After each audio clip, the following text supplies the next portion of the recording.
Olá pessoal, sejam bem-vindos às notícias da semana. Quem sugeriu dessa vez foi o Matheus, a Paola e a Carla. Sugestão sobre o caso Mariana Ferrer. Nós estamos falando de fato acontecido em julho de 2019, Café de la Musique. Os aspectos de todo esse contexto são os seguintes. A moça diz que manteve contato com o empresário André de Camargo Aranha naquela noite e alguma coisa aconteceu, que ela estava embriagada ou drogada, foi puxada para dentro de um local qualquer e lá foi violentada por ele. Aquela era a primeira relação sexual da menina e ela diz que foi forçada, porque ela não tinha discernimento, ela nem sabia o que estava acontecendo. Ficou sabendo depois. Foi à polícia. Na polícia, roupa rasgada, manchas de sangue no local onde os fatos supostamente aconteceram, sêmen do empresário na calcinha dela e a constatação pericial de que era a primeira relação sexual que ela havia feito. Não contente com isso, a delegada começa a investigar e consegue trazer um sujeito que foi o motorista do Uber, e esse motorista fala: ela estava visivelmente drogada. Traz o empresário diz: eu não tenho contato nenhum com essa moça, não tive contato nenhum com ela, isso é mentira. E outra coisa, essa moça é louca, ela estava totalmente bêbada naquele dia. Opa, então alto lá. Se ela estava totalmente bêbada naquele dia, o senhor teve contato com ela. E se o senhor fez alguma coisa com ela, ela estando totalmente bêbada, obviamente o senhor responde por isso. E responde por quê? Porque o artigo 217-A do Código Penal, quando fala de estupro de vulnerável, ele diz que será estuprado nesta condição a pessoa que não tiver discernimento porque está drogada, alcoolizada ou por qualquer outro motivo não conseguiu impor resistência. Isso já é o suficiente.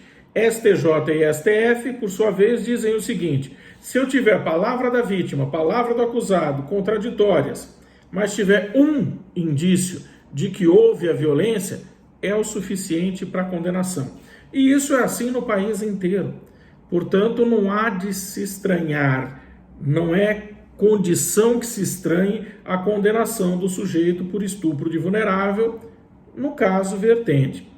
Mas vamos lá, não fosse isso suficiente, só recapitulando de forma bem rápida, laudo pericial com relação a ela estar drogada ou não, ele é inconclusivo, porque foi colhido material e ele só foi manipulado 4 meses depois, e portanto ele seria totalmente inconclusivo e esse você já descarta. Mas o artigo 158 do Código de Processo Penal, que fala da perícia no local, na pessoa ou indireta, ele diz: se eu não consigo provar de forma direta na pessoa, eu consigo provar com testemunhas. Testemunha nós temos a testemunha do Uber e nós temos o próprio acusado dizendo que a moça estava totalmente embriagada. Portanto, já seria suficiente. Não fosse só isso, nós temos a imagem do local onde o empresário puxa a menina pela mão e você olhando para a figura, você não sabe dizer se ela está consciente ou não, porque ela está de cabeça baixa e ele puxando ela pelo braço para um banheiro, para um local muito parecido com isso. Então nós temos mais um fator que corrobora. Não contente com tudo isso que nós estamos dizendo, nós temos então as provas dentro deste processo. Vamos lá. Delegada conclui pelo estupro de vulnerável, manda ao promotor, o promotor mais do que depressa denuncia por estupro de vulnerável, no meio do caminho é trocado o representante ministerial. Volto a dizer aos senhores, em qualquer lugar desse país, se o Ministério Público tiver uma fagulha de que o crime aconteceu, ele vai denunciar e vai pedir a condenação. E é muito comum você escutar esses representantes ministeriais dizendo: isso é problema do advogado, ele que contrate um advogado bom e que dê conta do trabalho. Estranho que o segundo representante tenha pedido absolvição. Mas vamos lá, com tudo isso que nós estamos falando, uma audiência horripilante via videoconferência antes que ficasse em segredo de justiça o processo, denota que a vítima está de frente para quem a violentou. Sabe-se lá se é fato ou não, mas jamais poderia acontecer, porque não fosse o trauma anterior, existe o trauma agora, e o juiz possibilitou. Não contente com isso, o advogado, que deveria se conter nas provas e no fato estupro de vulnerável, traz aos autos fotografias anteriores da moça de topless, com roupa curta ou coisa que o valha, para dizer que a moça era uma moça duvidosa. Deixa eu explicar uma coisa para vocês. Ainda que fosse uma prostituta, se ela disse não, não é não, e automaticamente isso gera estupro. Ponto final. Então, esse é o tipo de argumentação que não poderia ter sido permitida. E o advogado faz piada com ela, menospreza a moça, chama de mentirosa, diz que ela é santa e o acusado é quem deve pagar por tudo. E traz testemunhas. Testemunhas arroladas pela defesa são os funcionários do Café de la Musique, o mesmo estabelecimento cujo dono é amigo pessoal do acusado. Portanto, todas são testemunhas tendenciosas e não poderiam sequer ser ouvidas no processo.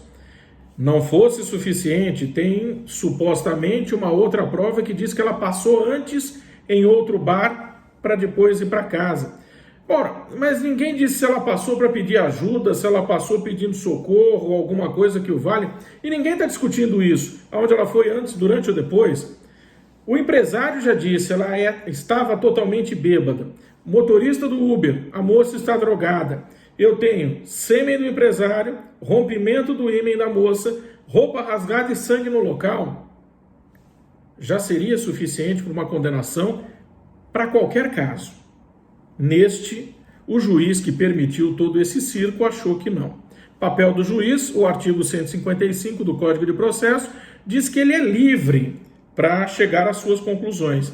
Mas ele tem a seu favor um princípio conhecido como o princípio da cindibilidade, cindir, cortar. Ele pode aproveitar parte dos depoimentos para formar o seu convencimento. Então, se isso é fato, ele teria material suficiente para condenação. E não contente com tudo isso que nós estamos falando, o Ministério Público então diz que não e ele mesmo pede absolvição. A moça em si diz que existiam assistentes de acusação. A assistência de acusação, conforme diz o artigo 268 do Código de Processo, ela pode entrar logo depois da denúncia e acompanhar o processo inteiro, suscitando provas, trazendo material, testemunhas, exatamente para buscar essa condenação. Ainda que o Ministério Público tivesse pedido a absolvição, o assistente de acusação poderia pedir no mesmo processo a condenação. E se isso não aconteceu, poderia ser feito agora no recurso, ainda que o Ministério Público tenha pedido a absolvição, o assistente pode se habilitar neste momento do recurso ou lá durante o processo e suscitar aqui o pedido de condenação, revendo todas as provas e mostrando aos desembargadores onde estão ponto a ponto tudo aquilo que pode levar a um decreto condenatório. E automaticamente nós poderíamos ter a satisfação dos fatos. Fato é, a imprensa chegou na brincadeira. E quando a gente coloca a imprensa, o que não é o correto, não é o usual, mas normalmente a vítima se vale da imprensa, ou o acusado se vale da imprensa, quando não existe outra forma de chamar a atenção para o processo e quando existe a certeza daquilo que está se falando. E nos parece que a moça tem certeza ou parte disso. Então, é um processo nebuloso, que tem várias falhas, por assim dizer. É um dos poucos processos de estupro onde se reconhece o Ministério Público pedindo absolvição dentro do próprio feito. Não acontece num recurso. E, portanto, nos parece aí que tem várias coisas que podem ser tratadas. Essas são as notícias da semana, eu espero que tenham gostado, espero que possam participar, indicar o nosso canal, tanto no YouTube quanto no Face, no Insta, para os seus amigos. Fiquem com o meu mais forte abraço e até o nosso próximo encontro, se Deus quiser.